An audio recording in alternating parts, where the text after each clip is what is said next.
Assalamualaikum warahmatullahi wabarakatuh. Alhamdulillah wa syukurillah la haula wa la quwata illa billah. Asyhadu an la ilaha illallah wa asyhadu anna Muhammadan abduhu wa rasuluh. Allahumma sholli ala Muhammad wa ala ali Muhammad. Selamat datang di studio kami Islamic Science Research Institute, pemilik dan pengelola data Rembang atau Twilight baik untuk malam maupun pagi yang paling komprehensif di dunia. Data kami meliputi 5 benua, sejak dari bagian paling selatan bumi yaitu New Zealand sampai dengan wilayah Arktik, mendekati Arktik, yaitu di Eropa dan Amerika Serikat. Pada video kali ini saya akan menjelaskan lebih detail tentang sebuah seminar yang telah berlangsung di Surakarta. Pada 24 Juni 2024 lalu, eh, Direktorat Jenderal Bina Masyarakat Islam Kemenag mengundang saya untuk menjelaskan hasil penelitian awal waktu subuh yang sudah saya lakukan. Eh, tapi tentu saja karena ini masalahnya sangat teknis, maka Kemenag diwakili oleh tim Hisab Ruqyah, THR Kemenag. Itu terjadi pada 24 Juni 2024 yang lalu.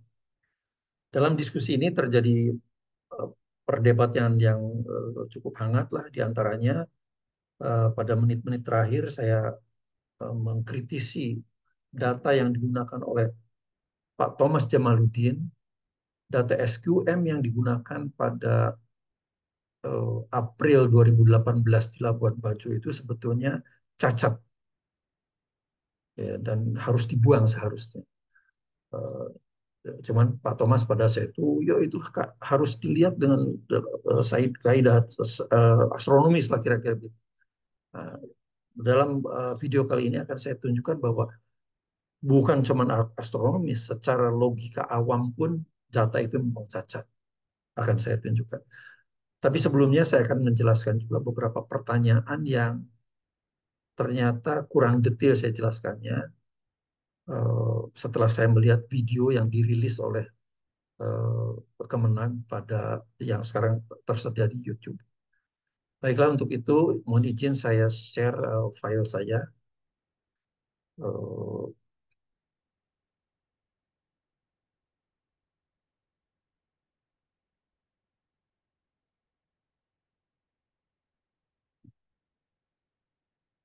ya. Oke, judul video kali ini adalah Fajar Sodik Labuan Bajo dari data SQM dan foto milik THR Kemenag. Seperti biasa, saya Tono Saksono dari Islamic Science Research Institute. Pendahuluan.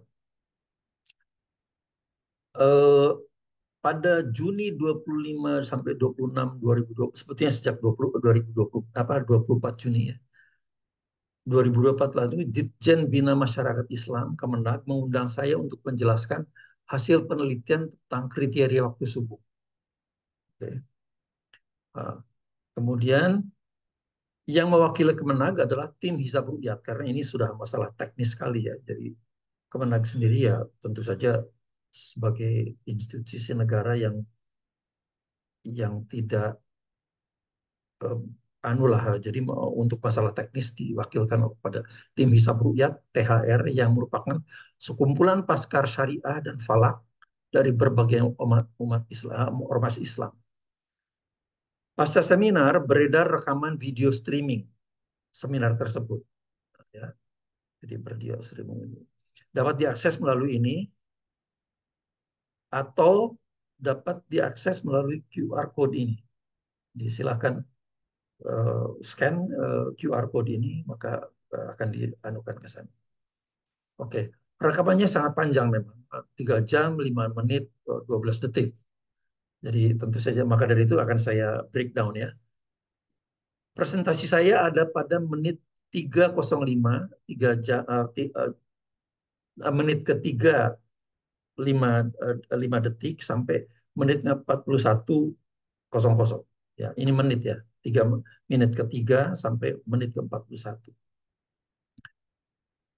Ada beberapa pertanyaan yang belum saya jawab secara detail saat itu, ya karena memang waktu di seminar ya sangat terbatas lah gitu ya. Jadi akan saya jelaskan lebih detail di sini. Penjelasan tambahannya dapat saya berikan dalam video ini. Pertama, pertanyaan pada Dr. Bastoni itu terjadi pada jam ke-1 29 ke menit ke-29 detik ke-40 sampai 1:37:05. Ya, oke. Pertanyaan Pak Bastoni ini sebetulnya telah saya jawab dengan jelas. Cuman saya akan ulangi lagi di sini. Jadi pertanyaan dia itu bahwa menurut dia SQM itu tidak perlu dikalibrasi. Nah, ini saya harus jelaskan. SQM itu jika digunakan secara independen memang tidak perlu dikalibrasi. Kenapa independen nanti akan saya tunjukkan. Namun jika digabung dan tingkat polusi cahaya itu dinyatakan dengan pembacaan magnitude-nya, yaitu karena unit bacaan dari SQM itu adalah magnitude per square arc second. Jadi magnitudo pada alat SQM itu harus dikalibrasi. Kalau digabungkan, nanti akan saya tunjukkan. Isu kalibrasi serupa terjadi juga pada hidup keseharian, misalnya timbangan. Jadi kalau kita beli timbangan itu timbangan yang murah, kita beli di pasar loak, atau timbangan yang kita beli dari toko yang paling canggih lah gitu, yang paling modern. Ketika tidak ada barang di atas timbangan itu harus nol. Itu masalahnya. Jadi nol. Nah, tapi kalau misalnya kita akan menggunakannya secara independen, katakanlah kita beli di pasar loak, nggak ada barang apa-apa, tapi dia sudah menunjukkan 2 kilogram misalnya gitu. Apakah timbangan ini masih bisa digunakan? Bisa. Kalau untuk individual ada independen. Jadi kalau kita menimbang berat badan kita terjawabnya 80 kilogram, tinggal dikurangi 2 kilogram. Jadi berat badan kita sesungguhnya 78 kilogram. Itu kalau kita gunakan secara independen. Tapi kalau ini mau digabungkan dengan timbangan-timbangan yang lain, kita catat misalnya di timbangan yang tadi dari pasar loak itu kita catat 80 kilogram. Dari yang lain dicatat berat badan orang lain 75 kilogram. Dari timbangan yang lain lah kalau digabungkan data itu 80, 75 sekian digabungkan ya jelas harus kalibrasi. Itu masalahnya. Jadi ini masalah yang sangat logik sederhana saja kan gitu. Jadi kalau individual independen digunakannya ya memang tidak harus dikalibrasi. Nah, tinggal dikoreksi aja kalau gitu. Persoalannya kalau kegelapan malam itu susah kita anunya bagaimana tahu kalibrasinya bahwa itu nolnya sudah benar. Itu harus. Jadi saya punya data Bitung, Manokwari, Balikpapan seperti berikut. Ya, datanya seperti ini. Ini adalah data ini di hari yang sama ya, di Bitung 13 September 2018. Kami mengambil data menggunakan 2 SQM di hari yang sama di tempat yang sama. Satu SQM-nya milik Universitas Islam Negeri Jakarta, yang satu milik Islamic Science Research Network punya UHAMKA. Yang ini misalnya bacaannya pada pukul 14:05 ini, bacanya katakanlah ini 20 setengah kan gitu. Tapi pakai KI yang ini kurang dari 18 kan gitu. Nah persoalannya sekarang yang mana yang benar yang mana? Kan susah itu. Ini memang lebih baru. Kita mungkin berasumsi, oh kalau ini yang benar, yang ini. Belum tentu juga. Tidak boleh kita menduga-duga seperti itu. Itu tidak boleh. Itu persoalannya. Saintifik ya harus dikajinya dengan secara saintifik. Buktikan bahwa ini betul kan gitu. Jadi dalam kasus seperti ini, dua-duanya perlu dikalibrasi. Dikalibrasi itu ketika menunjukkan angka 21, ya semuanya 21. Itu yang maksudnya. Itu. Jadi dalam kasus Bitung ini pada 13 September itu, kalau kita hitung fajar itu munculnya adalah pada inflection point ini, titik belok ini, pada 15,9 derajat di bawah ufuk. Jadi saat matahari 15,9 derajat di bawah ufuk, fajar muncul. Karena di sini masih gelap terus. Gelap. Ini 20 derajatnya di sini. Gelap ini. Jadi kalau azan subuh di Bitung pada 20 derajat masih di sini. Ini masih gelap terus ini. Gelap. Baru di sini fajar muncul. Makanya terjadi penurunan eksponensial. Ada lagi ini di Manokwari. Itu karena anunya apa itu misi pengamatannya itu satu rangkaian. Jadi pertama ke Bitung, kemudian ke Manokwari Desember tanggal 9 2018. Ini lihat, bahkan sampai noise seperti ini sama. Ada noise di sini, ini noise, ini noise. Tapi yang ini ke 19 di sini, yang ini berapa nih? Itu 15,8 lah gitu. Ini punya Universitas Islam Negeri Jakarta, yang ini punya ISRN. Jadi kalau misalnya digunakan secara independen sendirian, ya ini dapat fajarnya muncul pada 15,5 derajat. Baik menggunakan punya UIN Jakarta maupun dengan punya UHAMKA. Sama 15,5 derajat. Ada perbedaan mungkin sedikit lah pada derajat apa desimal keduanya gitu ya. Misalnya ini desimal kedua apa angka desimal keduanya. Jadi itu sama. Tapi persoalannya sekarang bagaimana? Apakah kemudian kita akan menjudge bahwa ini polusi ini karena ini ya tapi ini 19 kok kan gitu. Jadi ini harus dikalibrasi kalau digabungkan. Itu persoalannya. Ini juga begitu. Ini di Balikpapan Desember 14 2018. Fajar muncul pada 12,4 derajat. Ya. Ini yang ini 18 di sini, yang ini itu cuma 14, sekian. Jadi itu kalau digabungkan harus dikalibrasi supaya kita tahu membandingkan dua alat yang sama. Itu saya kira penjelasan saya. Kemudian komentar dari Pak Mujira Harto pada uh, jam pertama 37 menit 20 detik sampai 1:46:12. Nah, nah, dari komentar-komentarnya Pak Mujira Harto ini saya semakin sadar rupanya ada underlying gap, ada apa ya kesenjangan yang sangat mendasar gitu antara polusi cahaya yang dimaksud oleh para astronom dan peneliti fajar seperti saya. Saya bukan astronom, tapi saya meneliti fajar. Jadi rupanya ketika saya menemukan data di Kiso itu di eh, Nagano di Jepang, itu saya mengambil data video video yang di latar belakang anunya itu bisa dilihat di video saya yang lalu lah gitu. Itu ada polusi cahaya. Cahaya. Nah, kemudian Pak Anu bilang bahwa itu polusi cahaya. Saya pernah di sana selama 1 tahun gitu ya. Nah, jadi persoalannya adalah polusi cahaya. Persoalannya kemudian artinya Pak Bujira Harto ini menjelaskan bahwa itu sangat berpengaruh. Tapi polusi cahaya jelas memiliki efek atas pengamatan bintang. Nah, ini persoalannya. Pak Mujara Harto kan mengamati bintang pada saat itu, mengamati galaksi dan objek lain yang cahayanya konstan. Jadi bintang seperti ini bintang, ini cahayanya konstan. Atau katakanlah mengamati hilal.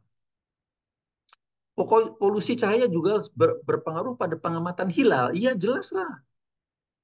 Karena cahaya hilal itu konstan, tapi ketinggian hilal itu setiap detik itu berkurang. Jadi katakanlah ini ufuk, ini hilal, ya. Setiap detik itu kan dia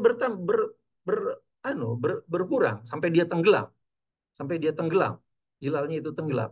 Padahal ini ada polusi cahaya, jadi semakin kalau dia turun itu semakin mendekati pusat apa sumber polusi cahaya. Iya jelas lah, itu berpengaruh. cahaya hilalnya konstan, sedangkan ketinggiannya setiap detik terus berkurang dan semakin dekat dengan sumber polusi cahaya. Itu persoalannya. Tapi kalau fajar lain, energi fajar itu katakanlah ini ufuknya, fajar itu kan tadinya matahari kan di bawah ya, maaf gimana nih, di bawah matahari. Fajar itu karena dia mendekati matahari, semakin mendekati pada ini, kemudian terbit kan gitu. Jadi ya itu sangat bertolak belakang sekali lah membandingkan antara polusi cahaya yang mempengaruhi pengamatan galaksi dan bintang dengan polusi cahaya untuk mengamati fajar. Fajar itu setiap detik bertambah terang dan mengikuti fungsi eksponensial, itu persoalannya. Jadi nggak bisa dibandingkan. Nah, energi fajar sodik itu justru bertambah secara eksponensial setiap detik. Kalau hilal itu semakin menurun karena dia ketinggiannya semakin rendah dan semakin mendekati sumber polusi. Pada paparan saya, fajar sodik muncul pada dip 15,6 derajat di Labuan Bajo yang dianggap bebas polusi. Ya. Sedangkan di Kiso itu 15,1 derajat. Ya, samalah kira-kira ini. Ada yang satu dianggap bebas polusi, yang satu 15 yang satu polusi berat. Sama. Kemudian oke, nanti saya anukan. Jadi ini yang di Labuan Bajo itu saya menggunakan uh, kamera DSLR kamera, yang ini menggunakan webcam. Itu nanti akan saya jawab dalam pertanyaan berikutnya. Oh, maaf. Fajar sodik di Kiso jauh lebih dalam dari harga rata global. Jadi secara global saya kan memperoleh harga ratanya itu 12,4 derajat. Katakanlah 12,5 derajat. Jadi kalau saya memperoleh Kiso 15,1 derajat, ini berarti sangat anu sekali ini, tinggi ini, termasuk tinggi. Jadi secara statistik begini. Secara statistiknya begini.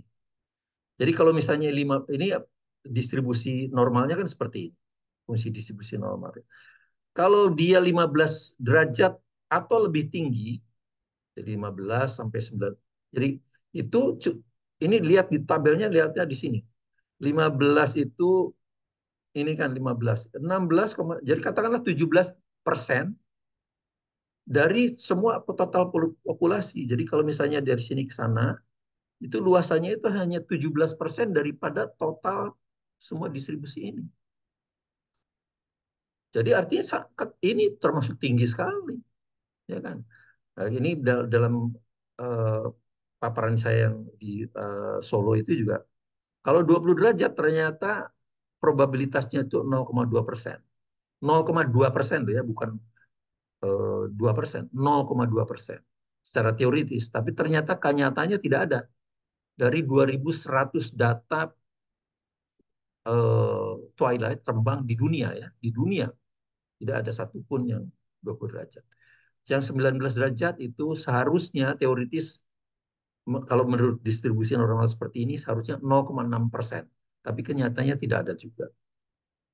Yang 18 seharusnya 1,7%. Munculnya ternyata kenyataannya itu 1,3%. Nah, seperti yang tadi, yang 15%, yang 15 derajat itu artinya 15 atau lebih tinggi ya, karena 15 atau ke sana gitu. 15 itu 17%, tapi kenyataannya hanya 15,2%. Teoritis seharusnya 17%, tapi kenyataannya 15,2%. Jadi ini semua termasuk tinggi ini dengan polusi cahaya yang memang berat seperti itu. Oke. Kemudian saya menjawab pertanyaannya Pak Hendro Stianto. Pada menitnya ini, dalam presentasi saya itu SQM saya coret. Kemudian dipertanyakan lah kira-kira.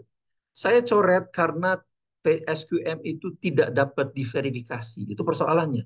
Kecuali kalau kita at the same time kita mengambil data juga menggunakan kamera, nah, itu boleh. Ya toh?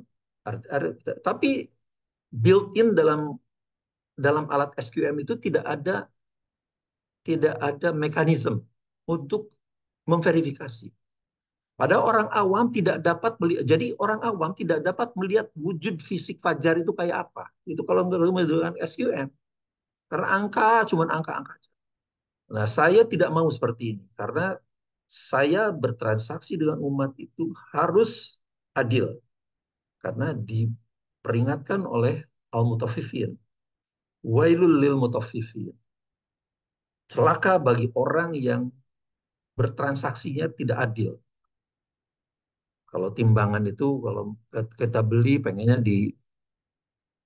uh, dipas-paskan, tapi kalau kita menjual beratnya dikurangi, ya itu tidak boleh. Jadi maka jadi itu SQM saya coret. Itu alasannya. Pak Endro juga berkata bahwa berkomentar bahwa webcam tidak dapat dipercaya. Jawaban saya, format data webcam itu video dengan resolusinya 30 frames per second. Jadi 1 detik itu ada 30 jepretan foto. Dan bisa saya mudahkan sampai 60 frames per second. Jadi 1 detik itu ada 60 jepretan. Cuman persoalannya kalau saya menggunakan 60 fps, berarti memorinya akan sangat besar sekali. Saya akan cepat menghabiskan memori yang saya miliki kan. Jadi saya gunakan hanya 30 fps. Tapi ini sudah standar. Persoalannya sekarang, bagaimana Pak Hendro lebih percaya pada SQM yang nggak ada gambarnya? Dengan mengatakan bahwa kalau webcam itu tidak bisa dipercaya. Bagaimana? Ini ada gambarnya kok. Fajarnya itu kelihatan. Kalau SQM tidak akan kelihatan. Webcam tidak dapat merekam bintang. Ya, karena alasannya kan gitu. Webcam tidak bisa kelihatan, tidak bisa kelihatan. Bisa. Di yang di Kiso itu adalah menggunakan 4K webcam. Yang di Kiso itu jutaan bintang kelihatan itu di Kiso. Ya. Sekarang bandingkan dengan SQM. SQM itu jangankan bintang, matahari pun nggak kelihatan. Nggak kelihatan matahari. Bulan purnama nggak kelihatan. Kok lebih dipercaya? Jadi nggak masuk akal lah gitu kalau kemudian webcam tidak bisa dipercaya. Fajar itu lahir ditandai oleh inflection point, grafik kecerlangan langit. Sama di SQM maupun di webcam, mau di apapun, semuanya adalah inflection point. Jadi yang tadinya gelap, kemudian atau yang tadinya gelap ke SQM, tapi kemudian menurun. Nah, cuman memang ada sedikit pendefinisian gelap dan terang yang berbeda. Nah, ini saja sebetulnya, tapi ini cuma definisi aja. Penjelasannya sebagai berikut. Jadi kalau kita menggunakan SQM itu kalau dia dalam keadaan malam gelap gulita itu, kira-kira lah anunya itu satuannya itu kan MPSAS, magnitude per square arc second. Jadi pada saat gelap itu 21 nilainya MPSAS. Pada saat matahari terbit itu 6. Ya. Jadi SQM teknologi itu seperti itu. Satuan kecerlangan langitnya adalah MPSAS. Magnitude per square arc second. 21 itu gelap total, hitam gitu ya. Yang 6 adalah saat matahari terbit. Jadi seperti ini. Tadinya gelap terus gelap gelap ini yang tadi hitungan gelap gelap gelap itu begitu fajar muncul dia turun. Inflection point inilah kehadiran fajarnya, inflection point ini. Oke. Kemudian rentang kecerlangannya, lihat rentang kecerlangannya kalau dari 21 sampai 6 itu kan 15. Katakanlah di sini ada 12,1, 12,2, 12,3, ini juga 17. Jadi katakanlah rentangnya itu ada 150 MPSAS. 150 MPSAS. Sekarang kita bandingkan dengan citra imaging technology. Kalau gelap total itu imaging technology itu satuannya adalah grayscale, ya. Satuan kecerlangan piksel citra digital adalah grayscale. Kalau gelap itu 0, kalau putih itu 256. 256. Jadi padahal kita ada 3 channel. Jadi kalau 256 pangkat 3 kan channelnya kan merah, biru dan hijau kan. Merah, biru dan hijau.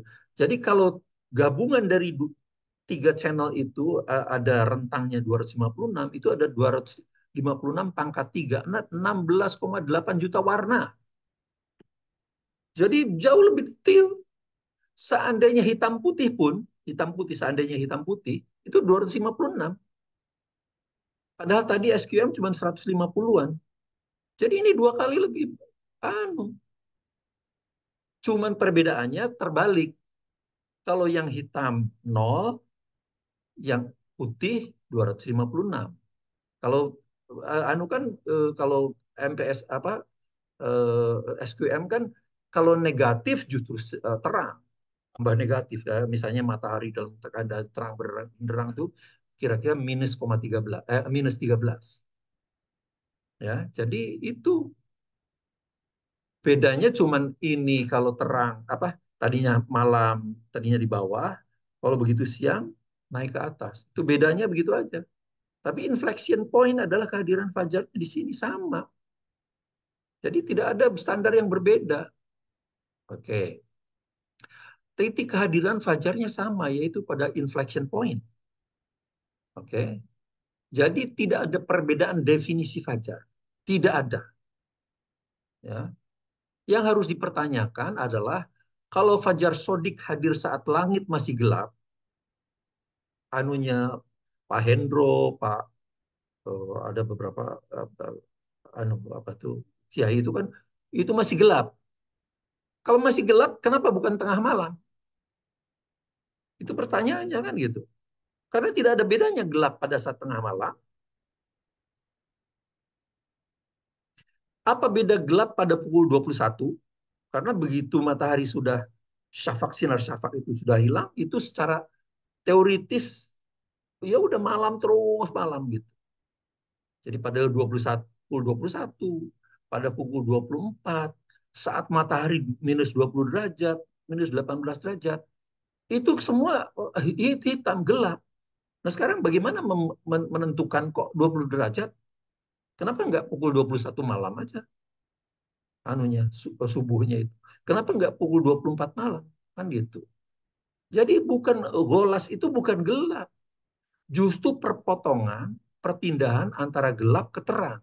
Ya tadi inflection point yang tadi itu baik menggunakan SQM atau menggunakan data foto.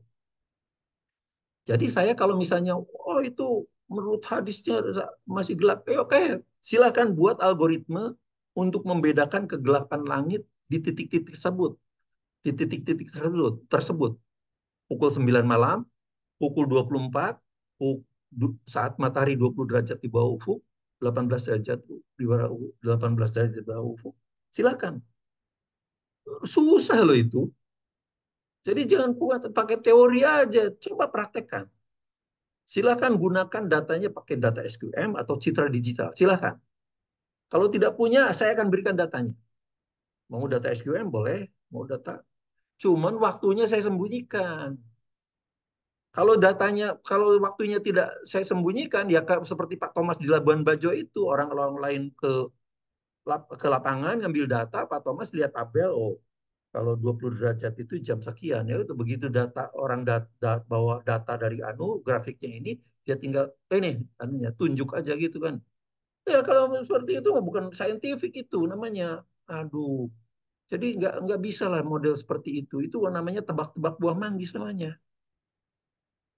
Nah, sekarang pertanyaan Pak Thomas Jamaluddin itu pada 13720 sampai 14612.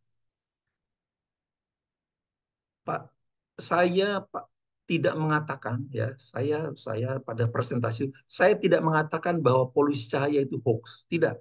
Yang saya katakan pembagian fajar, astronomis, nautika dan sipil itu hoax karena tidak ada secara fisik.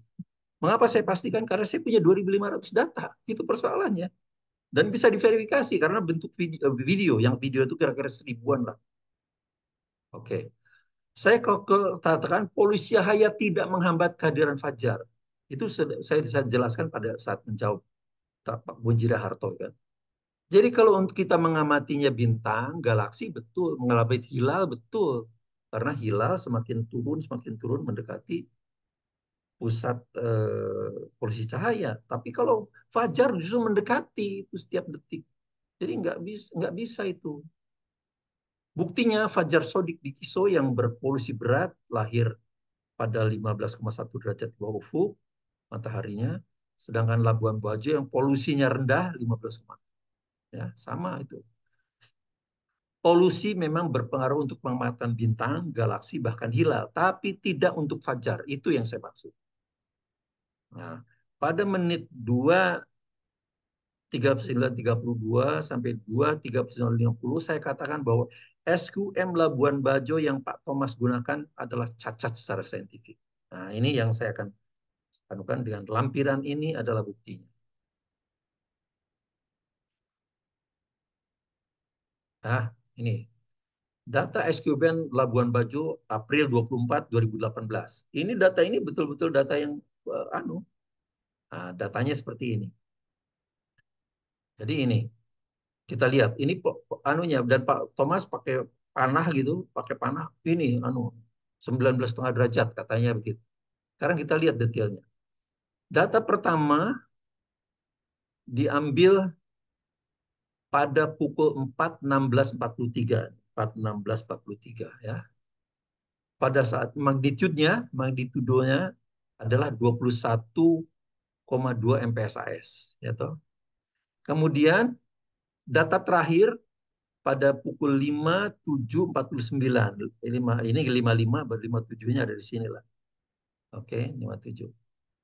Nilai magnitudenya 20,5 MPSAS. Nah, sekarang kita lihat rentang waktunya, jadi dari ini sampai sini itu 51 menit 6 detik.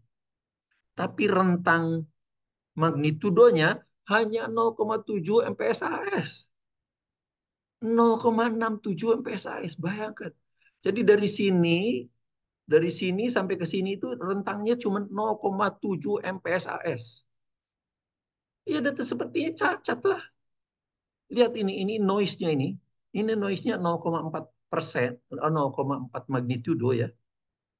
Noise-nya 0,4 MPSAS itu udah 57% sendiri noise-nya ini. Waduh, menurut saya kok ini gegabah sekali gitu loh. Mengapa Ketua Lapan kok memproses data seperti ini dengan cara serampangan gitu. Itu saya heran betul. Asal main tunjuk, tidak ada algoritma apapun, asal main tunjuk aja gitu. Apa itu kaidah saintifik? Bukan saintifik kalau seperti itu. Beberapa hari setelah Pak Thomas merilis ini ya di apa itu blognya, di blognya, kami mengundang loh, iya saya kita undang. Pak Thomas, mengapa Bapak bisa mencoba? Oh saya ahli. Kira-kira jawabannya seperti itu. Lah, ahli kalau ini harus bisa kalau main tunjuk seperti itu, pertama tidak ada algoritmnya, Anda harus tidak bisa diduplikasi oleh orang lain kan gitu. Tidak ada bahkan untuk oleh dirinya sendiri pun tidak bisa untuk data yang lain kan gitu. Karena ini sebetulnya cacatnya itu akan saya tunjukkan. Ini sangat sederhana sekali.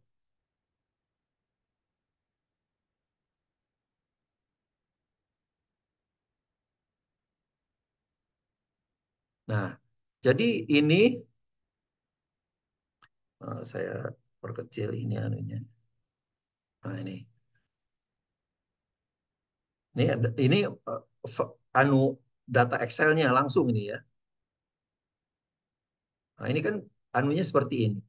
Ini sebetulnya mengapa dia melengkung seperti ini? Karena di plotnya dengan tadi yang terendahnya 19,8, yang tertingginya 21,6.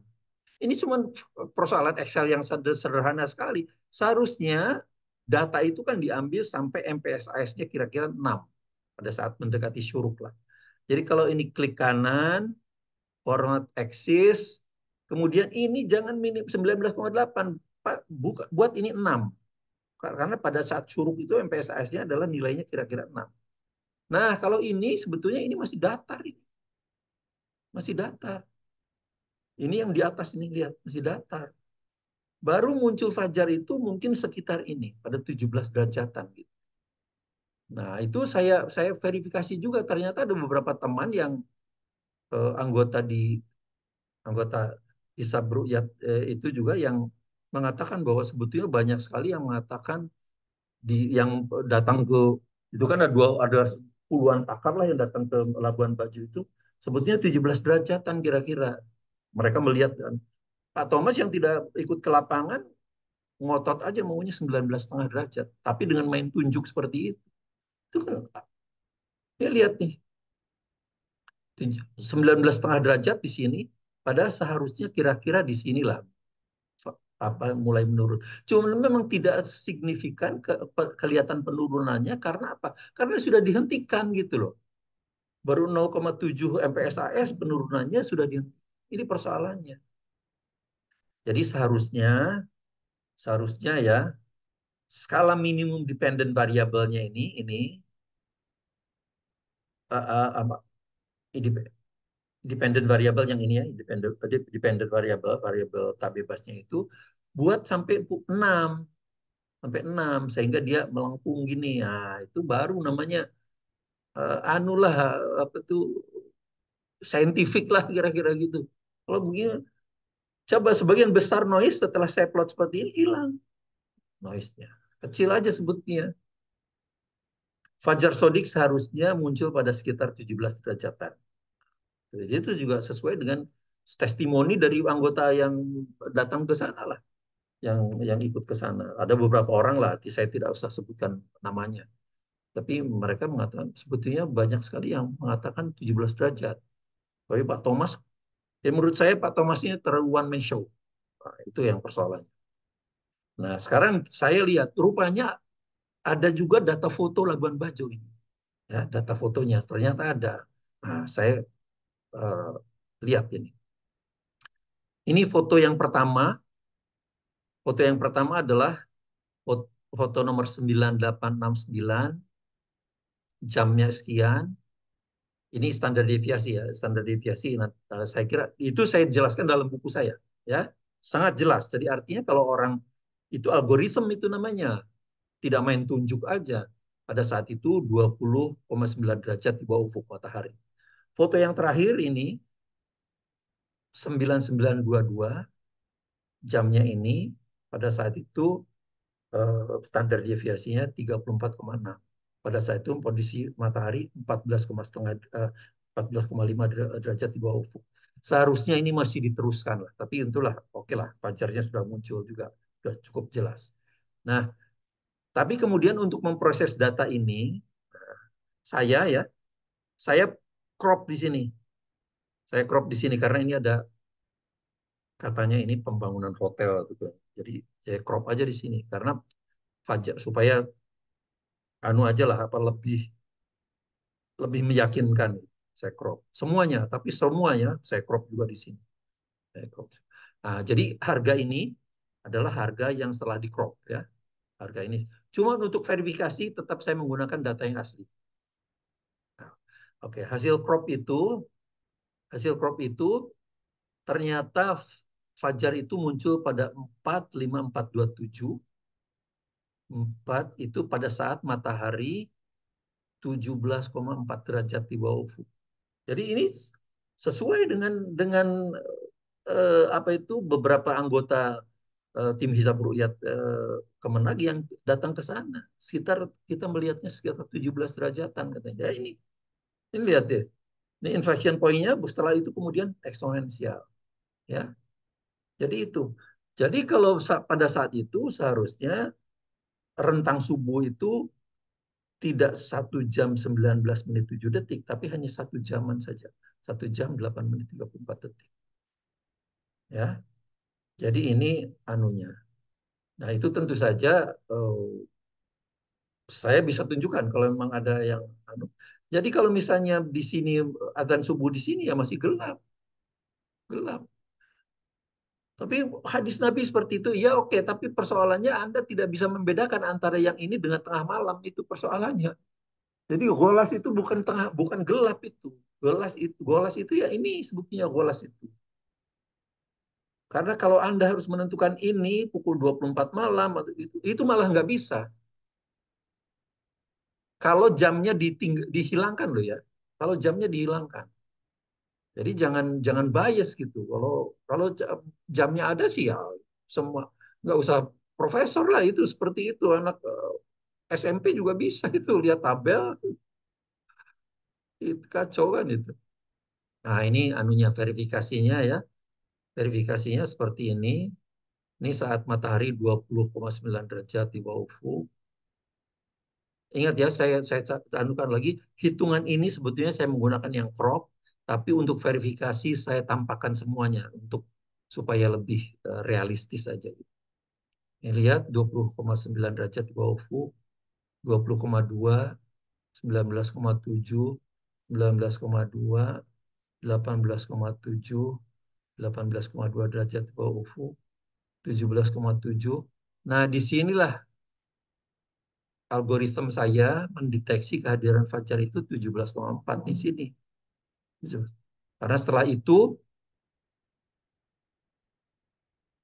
oh ini lihat, ini.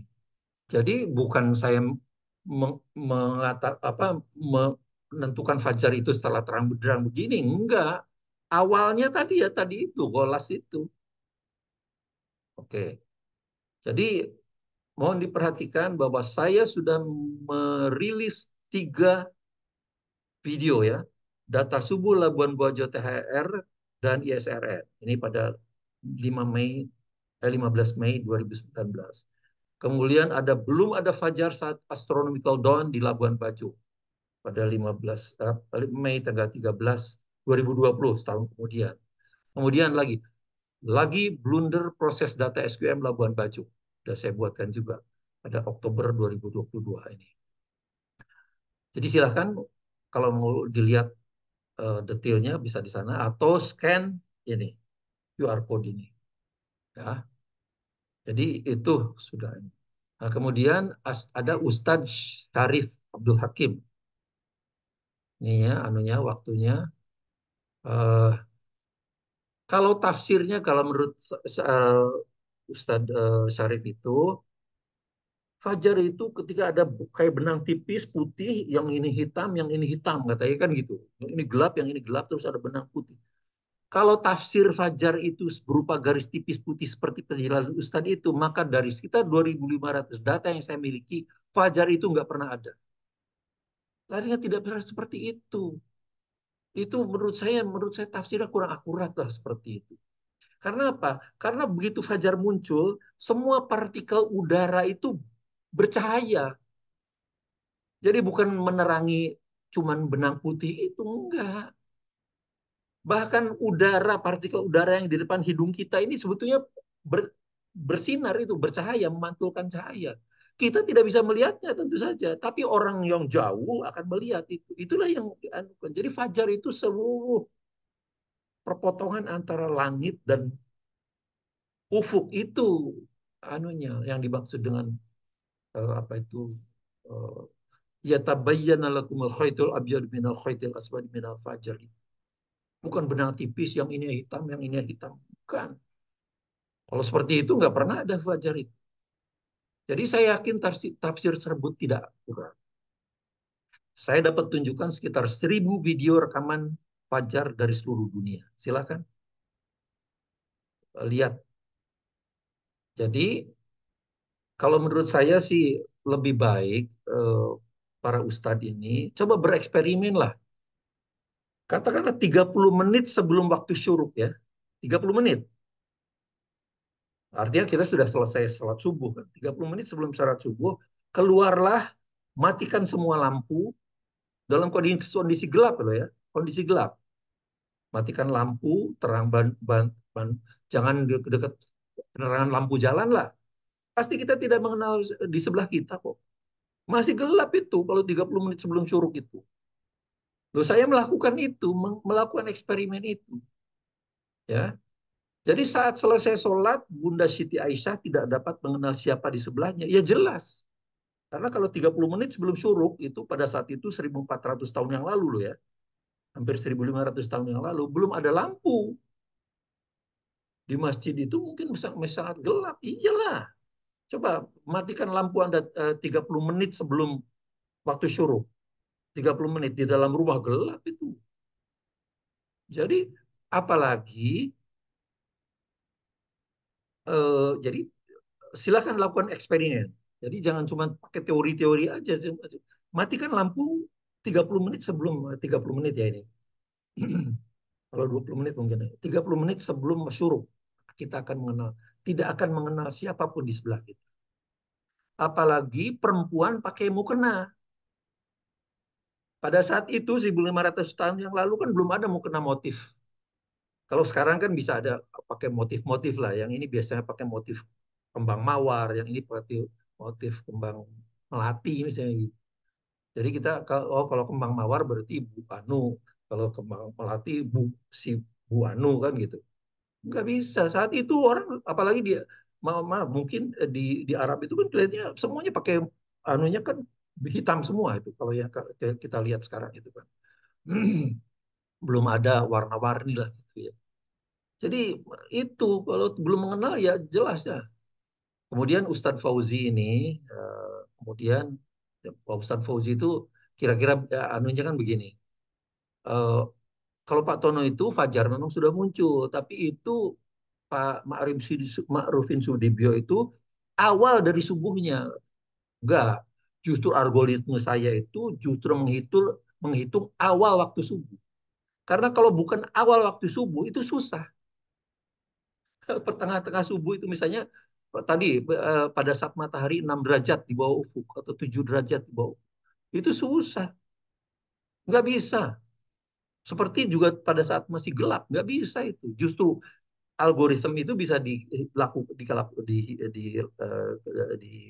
develop kita buat kalau inflection point yang dicari. Jadi kemudian dikatakan bahwa SQM paling akurat justru bukan. Tadi sudah saya jelaskan pada saat menjawab pertanyaan Pak Hendro ya. Jadi silakan lihat penjelasan saya dalam menjawab pertanyaan Pak Hendro Stianto. Demikianlah semoga bermanfaat. Assalamualaikum warahmatullahi wabarakatuh.